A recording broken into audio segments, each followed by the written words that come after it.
পরিস্থিতি, civil volunteer arrest হচ্ছেন, কি বলবেন? না, প্রথমত যে ঘটনাটা ঘটেছে অত্যন্ত নরকীয় আমি বলবো, মর্মান্তিক।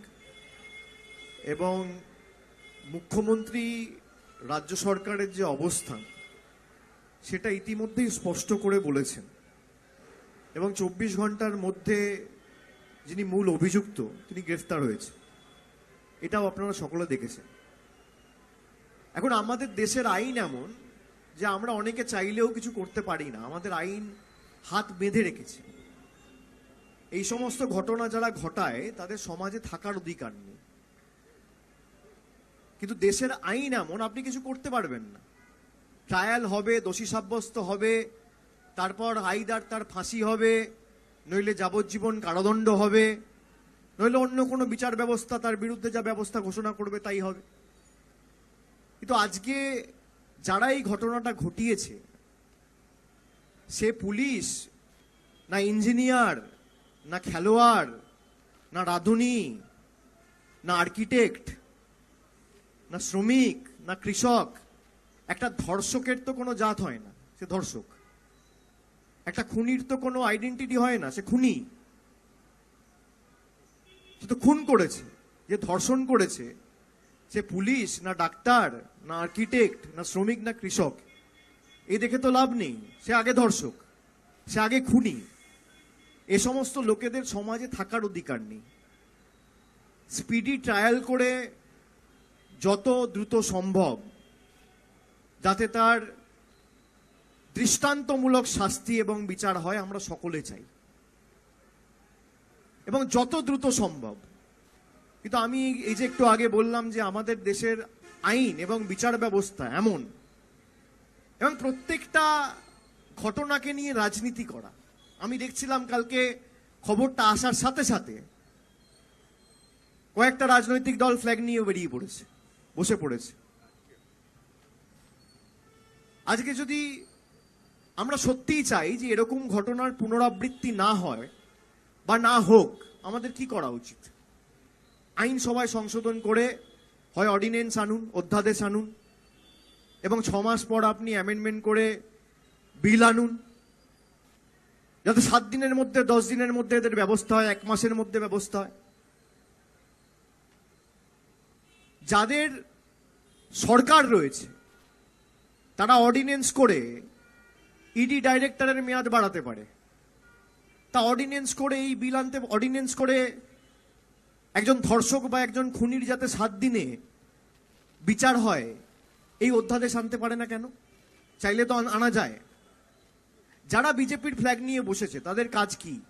তাদের উচিত তাদের যে দল ক্ষমতায় রয়েছে, তাদের যে নেতৃত্ব রয়েছে, তাদের সকলকে চিঠি লিখে তাদেরকে বলা যে আপনারা এমন একটা আইন আনুন যাতে 7 দিনে এরকম দোষী ধর্ষক খুনিদের বিচার হয়। তৃণমূলের উচিত কি? তৃণমূলের উচিত সেই বিলকে সমর্থন করা। কংগ্রেসের উচিত কি? সেই বিলকে সমর্থন করা। সিপিএম এর উচিত কি? সেই বিলকে সমর্থন করা। না করে আমরা রাজনীতি করছি। আমাদের সমাজ এমন যে কোনো ঘটনা না ঘটলে আমাদের ঘুম ভাঙে না। নির্ভয়া হয়েছিল 2012 সালে দিল্লিতে, আপনি বলুন তো। তারপরে একের পর এক ঘটনা, সে উত্তরপ্রদেশে ঘটুক, মহারাষ্ট্রে ঘটুক, কর্ণাটকায় ঘটুক, গুজরাটে ঘটুক বা বাংলায় ঘটুক,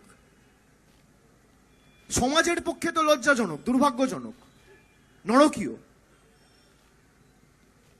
কেন 5 বছর 6 বছর লাগবে ট্রায়াল হতে?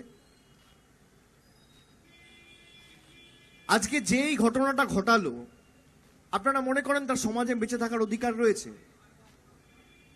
একজন মায়ের কোল খালি করলো, একজন বাবা তার কন্যা হারালো। একজন বাবার কাছে তার কন্যার দাম কি একজন বাবাই জানে, একটা মায়ের কাছে তার সন্তানের দাম কি, তার মেয়ের দাম কি, তার ছেলের দাম কি একজন মা জানে। তার যদি ভাই থাকে সে দিদি হারালো, বা বড় দাদা থাকে সে বোন হারালো। এর বিচার কি করবে? এর বিচার করবে রাজনৈতিক দলেরও যেমন দায়িত্ব রয়েছে, সংবাদ মাধ্যমেরও দায়িত্ব রয়েছে, জুডিশিয়ারিরও দায়িত্ব রয়েছে, লেজিসলেটরেরও দায়িত্ব রয়েছে, সবার দায়িত্ব রয়েছে। সমষ্টিগতভাবে সবাইকে করতে হবে। সবকিছু নিয়ে রাজনীতি কেন? বিজেপির ফ্ল্যাগ ধরে বসে পড়লো সঙ্গে সঙ্গে, কি না সিবিআই দাবি চাই, সিবিআই ইনকোয়ারি করতে হবে। সিবিআই ইনকোয়ারি করে মেয়েটা ফিরে আসবে যার প্রাণ গেল? আপনি আশ্বস্ত করে বলতে পারবেন যে এর পুনরাবৃত্তি হবে না, যারা বিজেপির ফ্ল্যাগ নিয়ে সিপিএম এর ফ্ল্যাগ নিয়ে করছে? আমি তো বলছি আমাদের ঘুম ভাঙে না একটা ঘটনা না ঘটলে। এটা যদি উত্তরপ্রদেশ হতো, ডেড বডিটাও পাওয়া যেত না। হাতরাসে কি হয়েছিল মনে আছে? ধর্ষণ করে খুন করে পুড়িয়ে দেওয়া হয়েছিল, তারপরে বন্ধ হয়েছে। আমাদের দৃষ্টিভঙ্গিতে যদি আমরা পরিবর্তন না আনি, আইনসভায় যদি আইন আমরা তৈরি না করি, কোনোদিন এর পরিবর্তন হবে না।